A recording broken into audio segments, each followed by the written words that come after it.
This is Optimal Finance Daily, episode 1734. 8 Secrets Your Broker Won't Tell You and Why You Need to Know Them by Jeff Rose of GoodFinancialSense.com. And I'm your host and personal finance enthusiast, Diana Merriam. Now let's get right to it and continue optimizing your life. 8 Secrets Your Broker Won't Tell You and Why You Need to Know Them by Jeff Rose of GoodFinancialSense.com. I have a little secret for you. Your broker might not have your best interests in mind when they make recommendations to you. In fact, brokers can legally put their interests ahead of yours. Did you catch that? Translated, that means that your broker can get a speeding ticket for going 75 miles per hour on the interstate, but won't get punished for selling you a crap investment that makes them a bunch of money. This is because most brokers operate under what's called the suitability standard, which simply means the securities they recommend must be appropriate for you given your financial profile. However, many of the securities that can be considered suitable may be far from the best investment options available at a particular time. How do you like them apples? You may be surprised to learn that brokers working under the suitability standard are not legally obligated to find the best prices or the best investment options available at a particular time. As a result, your broker may offer you securities that provide lower returns and carry more significant risk than other alternatives, as this may be more profitable for the broker. The suitability standard can apply to brokers that sell insurance, stocks, annuities, or other investment types. Number 1, brokers make money even if you don't. This is because of the commissions-based compensation model presently used by many brokerage firms. Let's say your broker convinces you to buy into XYZ stock at $50 per share. If the price subsequently increases to $60, then your broker may call you and advise you to buy more of the same security because of the 20% appreciation in price. This transaction would then generate a commission for your broker. On the other hand, let's say that same investment in XYZ stock instead dropped to $40 per share. In this case, the same broker might call you and still tell you to buy more of this same security because it's now less expensive than it once was and should therefore be considered a bargain. This transaction would also generate a commission for your broker. Great for them, not so much for you. As you can see, your broker's success can have little relation to your own. This represents a misalignment of interests that might cause your broker to benefit at your expense. Number 2, high commissions are a good thing, right? Brokers may choose to offer you only those investments which pay the highest commissions. To illustrate this point, let's consider another example. Let's say that investment 1 is the best investment for you, but it offers no commissions to your broker. On the other hand, investment 2 is a worse investment, which pays 5% commission. Under the suitability standard, your broker is not obligated to offer you investment 1 and may instead sell you investment 2 in order to collect the commission on the transaction. This conflict of interest is currently permitted under the suitability standard, which is applicable to many brokerage firms. Isn't that special? Number 3, looks good on paper. Your broker may sell you an investment that is illiquid or highly risky. This is due to the fact that brokers are often associated with particular issuers of securities or certain investment companies. As a result, they may be limited to offering only the proprietary products sold by their affiliates, even though other more attractive investment options may be available in the market. They may also be restricted to a particular list of securities and may be compensated to offer one investment over another at any time. One of the worst examples that I witnessed was with a portfolio of a friend's mom. Her broker had sold her what he called a safe investment, which was a limited partnership. While some limited partnerships could be considered good investments, this particular one was Medical Capital Holdings. What's the big deal about that?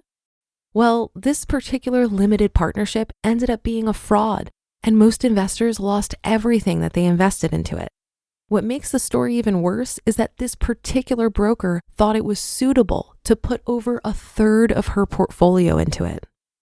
Number 4, their commissions can eat away at your returns. If you're paying commissions on a per trade basis, you may be spending more than you might expect. For example, if you're charged 2% per trade, then making just 3 trades per year could result in you paying 6% of your overall portfolio in commissions annually. Number 5, alphabet jumbo soup. Brokers may be using deceptive titles to give you the wrong impression about their compensation model and qualifications. Currently, the sheer abundance of professional designations being used within the financial services industry is confusing even to the most experienced investors. However, understanding the differences between these titles could have a dramatic effect on your long-term investment results and overall satisfaction. As an example, the term financial advisor is one of the most used terms in the industry.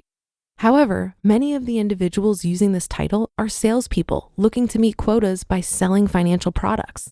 They may in some cases sell non-marketable securities, which include long-term commitments, excessive fees, and a high level of risk. Titles with the word senior, like Certified Senior Advisor or CSA, and Certified Senior Consultant, CSC, for instance, have come under a great deal of scrutiny. I get offers in the mail all the time to buy designations. Don't let the alphabet soup impress you. The only one that should in the financial planning profession is the CFP designation. Other notables are the CFA and CPA designation. Number 6, I have a sales quota. I love when I get a statement from a competitor that's sponsored by a mutual fund or insurance company. The broker claims in them that they have their client's best interest at heart and can utilize all types of investment choices, except that the only investments I see are from that company's proprietary products. Now whose best interest is first? I assure you, not the client. Number 7, my record's clean, kind of. Your broker is not obligated to tell you if there's anything on his or her record. And why should they? It's reported that 70% of prospective clients do not do a background check on the broker before hiring them. And number 8, it could be better somewhere else. With a broker, you're dealing with a salesperson who may or may not have your best interest in mind. On the other hand, registered investment advisors, also known as RIAs, are firms which operate under the fiduciary standard, which means that they are legally obligated to put their clients' interests first at all times.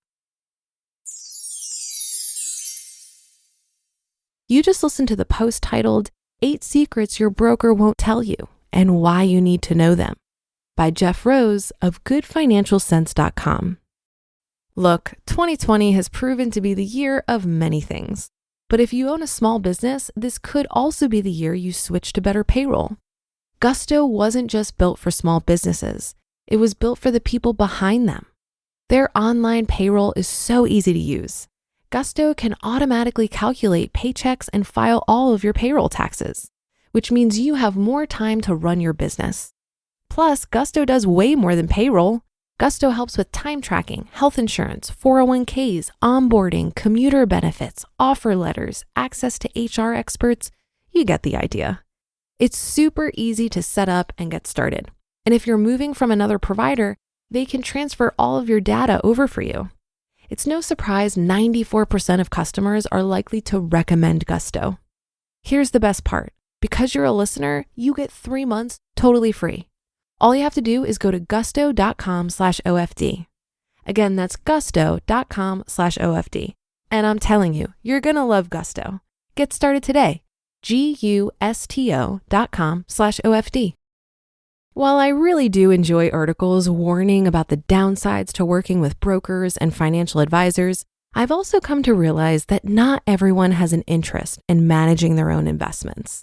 And it can be intimidating to come up with your own financial plan. I know it was for me once upon a time. I don't personally work with a financial advisor because I enjoy reading about this stuff and doing it myself. But if that's not you, it's okay. You can still take control over your finances and work with someone else without paying high assets under management fees or commissions. There are really helpful robo-advisors out there like Betterment, M1 Finance, and Wealthfront that can provide similar assurances as a financial advisor at a much lower cost. And if you decide that you'd prefer to work with a human, I highly recommend that you consider a flat fee advisor. This is different from fee-based, fee-only, or commission-based advisors because most of the time they don't manage your investments for you. They're also really hard to find because only 3% of all financial advisors offer a flat fee model for compensation. They basically work with you on the financial plan and show you how to implement that plan yourself, and you're paying them a flat fee for their time and their knowledge. I'm likely going to use a flat fee advisor to double check my drawdown strategy for my portfolio as I approach early retirement. And there's actually a matching service to flat fee advisors through the blog The Finance Buff if you're interested in checking that out. On a previous episode where we talked about financial planners and advisors, it was brought to my attention that there are even flat fee advisors who can also do investment management for you. So if you're interested in the plan, the advice, and the implementation, there are people out there who will do this for a flat fee rather than a percentage of your portfolio. Now, you won't find flat fee advisors who also do investment management through the Finance Buff. So if you're interested in this kind of help, I'd invite you to check out Verbatim Financial. I've been encouraging the founder, John Stoy, to offer a similar service to the Finance Buff in matching people with flat fee advisors who also do investment management. Perhaps if he sees there is a real demand for this matching service, he'll actually do it. And that should do it for today. Have a happy rest of your day, and I'll see you on the Thursday show tomorrow, where your optimal life awaits.